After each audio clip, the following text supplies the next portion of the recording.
I think there are numerous events like that because of a singer or celebrity saying something that is against China authorities' will, and then they get banned from entering. For example, Lady Gaga, because of meeting Dalai Lama, then she get banned in China. And there are a lot of these kind of events because China has a big market. We all know that, and China is threatening people with this big market, saying, "Oh, if you are not complying, we're not letting you in," so that you lost this kind of potential economic gain. And this is a very usual tactic that China uses because it has a huge population and therefore a huge market. And it's actually a very, very bad thing to do and a very not acceptable thing.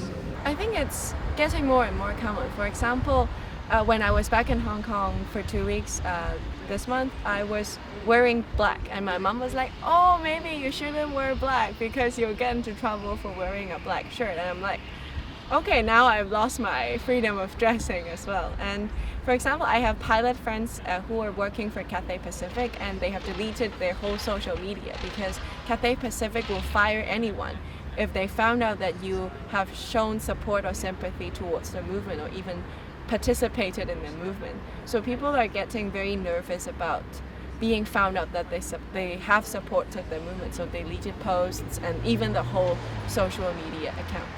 So this is how censorship is happening in Hong Kong. I think they are not puppets, because puppets means that they are willingly being manipulated by China, but I don't think they're actually very willingly manipulated by China. They are threatened by China, so they are kind of the victim and also the bad guys as well, because China is threatening Cathay Pacific. If you are not complying with what I said, then I will not allow your flights to fly past Chinese territory. And because Cathay Pacific needs its flights to be able to fly to other places via Chinese territory, so they have to comply. So they are more or less the victim and also the ones to be blamed. I think they should stand strong and said, "Fine, we're not flying through you, bye," something like that. But it's very hard, I understand, but still I would blame them for that. But I understand they are also part of one of the victims as well. I think there are always people who are willingly participating in the whole censorship thing because they like China, or they think that China is bringing them great benefits, and they consider themselves as the right one, the righteous one, because we are the separatists, because we are asking for democracy and freedom of speech, so they are gladly aligning with China and the oppression of dissidents.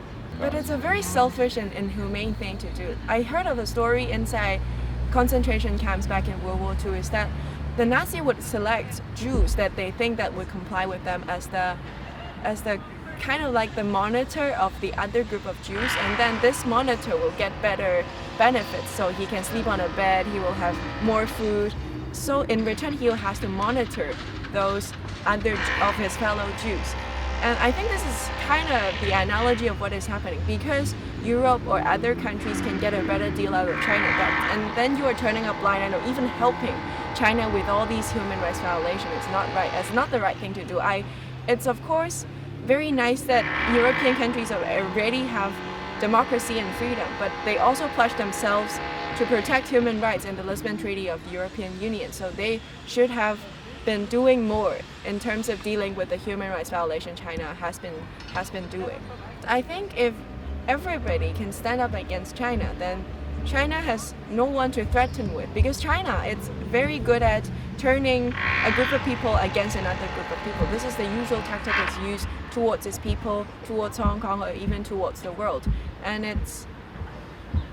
it should be stopped because it's not helping anything. If the world can stand united and in solidarity against China, then everything will be different, because China will be forced to do. China cannot stand being boycotted by the whole world. So in order to get in the economic field or get into the political arena, it will have to change.